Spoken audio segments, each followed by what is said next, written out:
Topic है blood. तो दोस्तों ब्लड बहुत ही इंपॉर्टेंट टॉपिक है अगर एग्जाम पॉइंट ऑफ व्यू से देखा जाए। तो चलिए इसको स्टार्ट करते हैं। दोस्तों यहाँ पर अगर हम ब्लड की बात करें तो ब्लड एक कनेक्टिव टिश्यू है। कनेक्टिव टिश्यू एक ऐसा टिश्यू होता है जो एक बॉडी को दूसरे बॉडी से जोड़ने का काम करता है। यह प्रत्येक बॉडी में पाया जाता है। एक वयस्क मनुष्य में औसतन 5 से 6 लीटर ब्लड होता है। मानव शरीर में ब्लड की मात्रा शरीर के भार का लगभग 7% होती है। मतलब जितना भी शरीर का भार होता है उसका 7% क्या होता है, ब्लड होता है उसमें, जिसका पीएच मान 7.4 होता है। महिलाओं में पुरुषों की तुलना में हाफ लीटर कम ब्लड होता है। मतलब पुरुष में जो ब्लड होता है ना वो हाफ लीटर ज़्यादा होता है, या यूं कहें कि महिलाओं में हाफ लीटर ब्लड पुरुषों की तुलना में कम होता है। ब्लड में दो प्रकार के पदार्थ पाए जाते हैं। फर्स्ट होता है प्लाज्मा जो कि 55% पाया जाता है, और सेकंड होता है हमारा ब्लड सेल जो कि 45% मतलब 45% पाया जाता है। ब्लड का 55% भाग प्लाज्मा होता है। यह ब्लड का नॉन लिविंग पार्ट होता है। इसका 19% भाग जो होता है जल होता है, 0.7% भाग जो होता है प्रोटीन होता है, और 0.9% भाग जो होता है साल्ट होता है, और 0.1% ग्लूकोज होता है। शेष पदार्थ बहुत कम मात्रा में पाए जाते हैं। अब हम बात करते हैं फंक्शन ऑफ प्लाज्मा की। तो देखिए, पचे हुए भोजन एवं हार्मोन का शरीर में संवहन प्लाज्मा के द्वारा ही होता है। मतलब जो भी हम खाते हैं या फिर शरीर में जो हार्मोन्स का जो संवहन होता है वो प्लाज्मा के द्वारा ही होता है। जो हमारे बॉडी टेम्परेचर को नियंत्रित करने का काम कौन करता है, प्लाज्मा ही करता है। तथा घाव कहीं कट जाते हैं तो घाव भरने का काम कौन करता है, प्लाज्मा ही करता है। तो एक यहाँ पे बात आती है सेरम। तो सेरम क्या होता है, तो जब प्लाज्मा में से फाइब्रिनोजेन नामक प्रोटीन निकाल लिया जाता है तो शेष प्लाज्मा को हम सीरम बोलते हैं।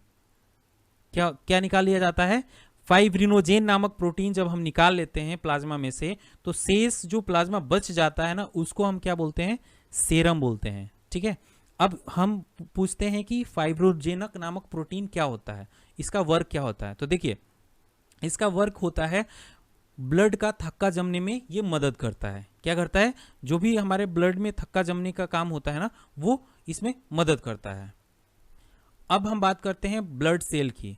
तो ब्लड सेल ब्लड का शेष 45% भाग होता है। इसे 3 भागों में हम बांटते हैं।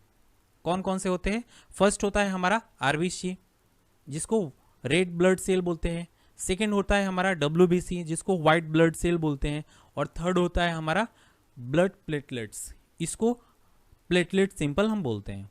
ठीक है ना। तो जो अगर हम अमाउंट की बात करें तो सबसे ज़्यादा जो होता है ना वो रेड ब्लड सेल होता है हमारे ब्लड में। क्या होता है, रेड ब्लड सेल होता है। उसके बाद क्या होता है, ब्लड प्लेटलेट्स होते हैं हमारे ब्लड में। ठीक है ना। उसके बाद होता है डब्ल्यूबीसी मतलब व्हाइट ब्लड सेल होता है। तो आप देख सकते हैं सबसे ज़्यादा क्या होता है, आरबीसी, उसके बाद क्या होता है प्लेटलेट्स, उसके बाद क्या होता है डब्ल्यूबीसी। मतलब सबसे कम जो होता है ना डब्ल्यूबीसी होता है। तो चलिए एक एक करके इसको समझते हैं। सबसे पहले हम पढ़ेंगे आरबीसी, उसके बाद डब्ल्यूबीसी, उसके बाद हम प्लेटलेट्स की बात करेंगे, फिर उसके बाद हम बात करेंगे वर्क के कार्य क्या होते हैं। ठीक है, चलिए 1 बाय 1 करके पढ़ते हैं। तो यहाँ पे हम बात करते हैं आरबीसी की, मतलब रेड ब्लड सेल की। तो देखिए, आरबीसी का जो निर्माण होता है ना वो बोन मैरो में होता है। कहाँ पर होता है, बोन मैरो में होता है। और इसकी मृत्यु जो होती है लीवर और स्प्लीन में होती है। कहाँ पर होती है, लीवर और स्प्लीन में होती है। ठीक है, इसलिए इसको हम क्या बोलते हैं, आरबीसी का कब्रिस्तान भी इसको हम बोलते हैं। ठीक है, protein, vitamin B12 and folic acid का निर्माण में सहायक होता है। जो आरबीसी है ना, आरबीसी वो प्रोटीन, विटामिन B12 और फोलिक एसिड के निर्माण में बहुत सहायक होता है। ठीक है, अब आरबीसी में केंद्रक नहीं पाया जाता है। जैसे एक अपवाद है इनमें, कैमल और लामा। कैमल और लामा के आरबीसी में क्या पाया जाता है, केंद्रक पाया जाता है। इसका जीवन काल मतलब आरबीसी का जो जीवन काल होता है ना वो 20 से 120 डेज का होता है। ठीक है, एक नोट है, क्या नोट है कि भ्रूण अवस्था में इसका निर्माण लीवर तथा स्प्लीन में होता है। जब भ्रूण अवस्था में होते हैं, छोटे अवस्था में होते हैं तो इनका निर्माण लीवर तथा स्प्लीन में होता है। इसमें हीमोग्लोबिन नामक प्रोटीन पाया जाता है जिसके कारण ब्लड का रंग लाल होता है। किसके वजह से होता है? हीमोग्लोबिन की वजह से आरबीसी का कलर क्या होता है, मतलब ब्लड का कलर क्या होता है? रेड होता है। ठीक है ना। ग्लोबिन युक्त प्रोटीन जो ऑक्सीजन एवं कार्बन डाइऑक्साइड की संयोग करने की क्षमता रखता है। ठीक है ना। हीमोग्लोबिन में पाए जाने वाला आयरन कंपाउंड को हम क्या बोलते हैं? हीमैटिन बोलते हैं। क्या बोलते हैं? हीमैटिन बोलते हैं। अब हम बात करते हैं आरबीसी के फंक्शंस की। तो शरीर के हर सेल में ऑक्सीजन पहुंचाने तथा कार्बन डाइऑक्साइड को वापस लाने का काम आरबीसी का ही होता है। ठीक है। तो जब हम सोते हैं तो सोते वक्त हमारे आरबीसी में 5% की कमी आ जाती है, और जो लोग 4200 मीटर की ऊंचाई पे जाते हैं उनके आरबीसी में 30% तक की वृद्धि हो जाती है। मतलब आरबीसी जो होता है 30% बढ़ जाता है। ठीक है। तो आरबीसी की जो संख्या होती है उसको हम कैसे मापते हैं? तो आरबीसी की संख्या हीमोसाइटोमीटर से मापते हैं। किससे? हीमोसाइटोमीटर से ही मापते हैं हम आरबीसी की संख्या जो है। ठीक है। अब हम आरबीसी में होने वाले रोग की बात करते हैं, आरबीसी की कमी से होने वाले रोग की बात करते हैं। तो कौन कौन से हैं? तो एनीमिया है और जॉन्डिस है। जॉन्डिस है। ठीक है। कौन कौन से? एनीमिया और जॉन्डिस। देखिए, हीमोग्लोबिन की मात्रा कम होने पर एनीमिया और जॉन्डिस रोग हो जाता है। एनीमिया वह अवस्था है जहां पर आरबीसी की संख्या या ऑक्सीजन की बुनियादी शारीरिक जरूरत को पूरा करने के लिए अपर्याप्त होता है। आयरन की कमी को एनीमिया का सबसे आम कारण माना जाता है। अब हम बात करते हैं व्हाइट ब्लड सेल की, मतलब ल्यूकोकाइट्स की। ठीक है। डब्ल्यूबीसी की। तो देखिए, ब्लड में डब्ल्यूबीसी की जो संख्या होती है ना, बहुत ही कम होती है, और आकार में तो बहुत बड़ा होता है, अमीबा के समान बड़ा होता है। इसमें केंद्रक रहता है। जैसे कि मैंने पीछे बात किया था कि आरबीसी में केंद्रक नहीं पाया जाता है, तो यहाँ पे हम अगर बात करते हैं तो डब्ल्यूबीसी में केंद्रक पाया जाता है। ठीक है।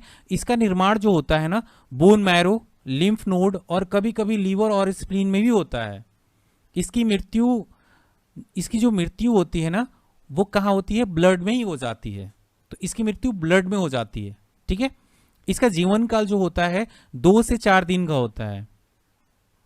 अगर मैं आरबीसी और डब्ल्यूबीसी के रेशियो का बात करूं तो 600 आरबीसी पे 1 डब्ल्यूबीसी होता है।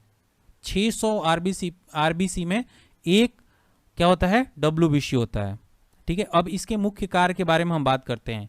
इसका वर्क क्या है, कार्य क्या है?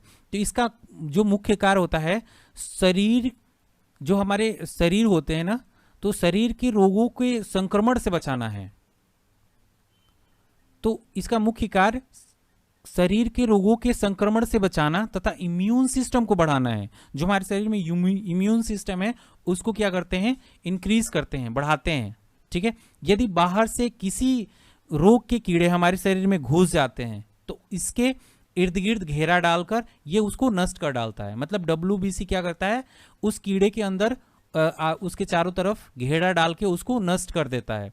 इसी वजह से इसको हम क्या बोलते हैं? शरीर का बॉडीगार्ड भी बोलते हैं। शरीर रक्षक या बॉडीगार्ड भी इसको बोलते हैं हम। तो देखिए, डब्ल्यूबीसी की सहायता से घाव जल्दी भर जाते हैं। मतलब हमारे शरीर में जो डब्ल्यूबीसी हमारे शरीर में जो होता है उसके वजह से जो हमारे शरीर में घाव होते हैं वो जल्दी ही भर जाते हैं। डब्ल्यूबीसी का अधिक भाग 60% से 70% न्यूट्रोफिल्स कणिकाओं का बना होता है। न्यूट्रोफिल्स कणिकाएं ऐसे रोगाणुओं तथा जीवाणुओं का भक्षण करती हैं। ठीक है। तो न्यूट्रोफिल्स कणिकाएं का वर्क क्या होता है? तो जीवाणुओं तथा रोगाणुओं तथा जीवाणुओं का भक्षण करना। ठीक है। नेक्स्ट देखते हैं इसके कितने टाइप्स। यहाँ पे हम बात करते हैं व्हाइट ब्लड सेल मतलब डब्ल्यूबीसी की। तो डब्ल्यूबीसी के 2 मुख्य भाग होते हैं। कौन कौन से? तो फर्स्ट होता है ए ग्रेनुलोकाइट्स होता है, दूसरा होता है ग्रेनुलोकाइट्स। ठीक है। मैं अगर बात करूं ए ग्रेनुलोकाइट्स की, तो देखिए, जिसके प्रोटोप्लाज्म में दाने न हो, क्या मतलब जिसके प्रोटोप्लाज्म में दाने न हो उसे हम क्या बोलते हैं? ए ग्रेनुलोकाइट्स बोलते हैं। देखिए, मोनोसाइट का निर्माण भी बोन मैरो में ही होता है। कहाँ पर होता है? बोन मैरो में ही होता है। मोनोसाइट्स का निर्माण जो होता है बोन मैरो में ही होता है। यह मतलब ब्लड में 3 से लेके 8% तक पाया जाता है। ठीक है, उसके बाद होता है लिम्फोकाइट्स। लिम्फोकाइट्स जो होता है ना वो साधारण अवस्था में 22 से 35% तक होता है। ठीक है, इसका निर्माण शरीर के लिम्फ धातु में ही होता है, जैसे कि टॉन्सिल हो गया, स्प्लीन, थाइमस आदि में होता है ना। इसको हम 2 टाइप्स में डिवाइड करते हैं, एक होता है टी लिम्फोकाइट्स, एक होता है बी लिम्फोकाइट्स। ठीक है, जो टी लिम्फोकाइट्स होता है ना वो कैंसर सेल को रिमूव करता है। इसका मेन जो वर्क होता है ना वो कैंसर सेल को मारने का काम होता है, मतलब कैंसर सेल को रिमूव कर देता है। और दूसरा जो काम होता है HIV के अटैक से भी बचाता है। अगर HIV अटैक करता है तो उस केस में भी उससे प्रोटेक्शन प्रदान करता है ना। उसके बाद हम बात करते हैं बी लिम्फोकाइट्स की। ये प्रतिरोधक कैपेसिटी को बढ़ाता है, मतलब हमारे शरीर में जो रोगों की क्षमता होती है, लड़ने की क्षमता होती है, उसको इंक्रीज करता है बी लिम्फोकाइट्स। ठीक है ना। अब देखिए, अब अग्रिनोकाइट्स क्या होता है? तो ग्रिनोकाइट्स जिसके प्रोटोप्लाज्म में दाने हो, इसका निर्माण बोन मैरो में होता है। ठीक है ना, मैंने क्या बताया कि ग्रिनोकाइट्स जिसके प्रोटोप्लाज्म में दाने होते हैं, ठीक है, और जिसका निर्माण बोन मैरो में होता है। ठीक है, अगर मैं प्राकृतिक अवस्था में देखें तो ये ब्लड के अंतर्गत न्यूट्रोफिल्स इसमें न्यूट्रोफिल्स की बात करते हैं जो 55 से 70% तक होता है। यूसिनोफिल्स जो होता है 2 से 7% होता है, और बीसोफिल्स जो होता है 1/4 से 1% होता है, मतलब 0.25 से 1% तक इसमें रहता है। ठीक है, अब WBC की कमी से होने वाले रोग कौन कौन से हैं? तो WBC की कमी से होने वाले रोग कैंसर और HIV है। ठीक है ना, अगर WBC की कमी हो जाती है तो उस केस में हमारे शरीर में कैंसर होता है या फिर HIV हो जाता है। अब एक चीज और ध्यान देने वाली बात है जो बहुत ही इंपॉर्टेंट है कि WBC की जो संख्या अगर डिक्रीज हो जाती है, घट जाती है, तो उस केस में हमें क्या हो जाता है? ल्यूकोपीनिया हो जाता है। अगर WBC की मात्रा हमारे शरीर में कमी आ जाती है तो उस केस में ल्यूकोपीनिया होता है, और WBC की मात्रा हमारे शरीर में अगर बढ़ जाती है तो ल्यूकेमिया होता है। मतलब दोनों में दिक्कत है, अगर घट जाए तब भी दिक्कत और बढ़ जाए तब भी दिक्कत है। ठीक है, और ब्लड प्लेटलेट्स की बात करते हैं। ठीक है ना, ब्लड प्लेटलेट्स की बात करते हैं तो ब्लड में इसकी संख्या जो होती है 4 से 5 लाख तक होती है। मतलब ब्लड में प्लेटलेट्स की संख्या जो होती है 4 से 5 लाख तक जनरली होती है। ठीक है ना, यह केवल मनुष्य एवं स्तनधारियों के ब्लड में ही पाया जाता है, अन्यथा दूसरे में नहीं पाया जाता है। इसमें केंद्रक नहीं होता है, इसका निर्माण बोन मैरो में होता है। ठीक है ना, इसका निर्माण कहां पर होता है? बोन मैरो में होता है। इसका जीवन काल 3 से 5 दिन का होता है, और इसकी मृत्यु स्प्लीन में होती है। कहां पे होती है? स्प्लीन में होती है। इस चीज को याद रखने की जरूरत है। इसका मुख्य कार्य क्या क्या होता है उसको समझते हैं। तो इसका मुख्य कार्य ब्लड के थक्का जमने में मदद करना होता है। मतलब हमारे शरीर में जो क्या होता है, ब्लड जब कहीं कट जाता है तो तुरंत थक्का जम जाता है। मतलब थक्का जमने का काम किसका होता है? तो एक तो मैंने बताया था कि RBC में भी होता है, और दूसरा मैंने बताया था प्लेटलेट्स का भी काम होता है कि ब्लड का जो थक्का जमने का काम करता है प्लेटलेट्स भी करता है। ठीक है, प्लेटलेट्स की कमी से होने वाले रोग कौन कौन से हैं? तो चिकनगुनिया और डेंगू ज्वार। चिकनगुनिया हो जाता है और डेंगू ज्वार हो जाता है। ठीक है ना, तो चिकनगुनिया और डेंगू ज्वार के कारण मानव शरीर में प्लेटलेट्स की कमी हो जाती है। ठीक है ना, कमी हो जाती है, कभी कभी 60,000 70,000 तक पहुंच जाता है। कहाँ 4 लाख 5 लाख होना चाहिए और कहीं 40,000 50,000 तक हो जाता है। जिस केस में अगर इससे कम हो जाता है तो आदमी का डेथ हो जाता है। ठीक है ना, यहाँ पे देखते हैं कि ब्लड के मुख्य कार्य क्या क्या हैं। ठीक है, तो ब्लड के टेम्परेचर को कंट्रोल करना तथा शरीर के रोगों से रक्षा प्रदान करना, ये ब्लड का ही काम होता है। शरीर के वातावरण को अस्थायी बनाए रखना तथा घाव को भरना ब्लड के द्वारा ही होता है ना। ब्लड का क्लॉटिंग किसके द्वारा होता है? ब्लड के द्वारा ही होता है। किस में होता है? ये आपको प्लेटलेट्स में होता है। ठीक है ना, तो देखिए हमने जैसे बताया था कि शरीर के हर सेल में ऑक्सीजन पहुंचाने तथा कार्बन डाइऑक्साइड को वापस लाने का काम ब्लड का ही होता है। ये किस में होता है? ये RBC में होता है। CO2, O2, पचा हुआ भोजन एवं हार्मोन का संवहन कौन करता है? ब्लड के द्वारा ही होता है। मतलब ब्लड ही करता है इस काम को। विभिन्न अंगों में सहयोग स्थापित करने का काम ब्लड के द्वारा ही होता है। मानव शरीर में ब्लड हेपेरिन की उपस्थिति में नहीं जमता है। अगर हेपेरिन नहीं हो तो फिर ब्लड क्या हो जाएगा, जम जाएगा।